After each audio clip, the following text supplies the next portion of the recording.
qofna ha u sheegin waxyaabaha wanaagsan ee noloshaada quseeya qof gooni ah ha u sheegin jacaylkaaga maxaa yeelay dadka qaar shaqadoodu waxay tahay inay burburiyaan waxyaabaha wanaagsan ee noloshaada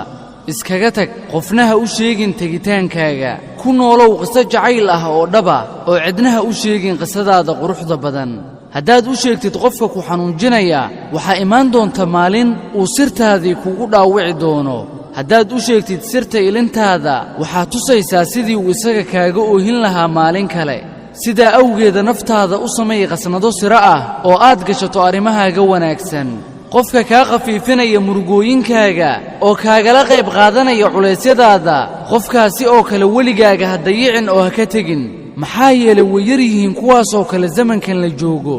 hadduu agtaada yahay qofkaasi oo kale adigana kala qayb qaado rumaynta hadafyadiisa nabadgelye iyo naxariis xagga alle ka ahaatay dushiina ha ahaato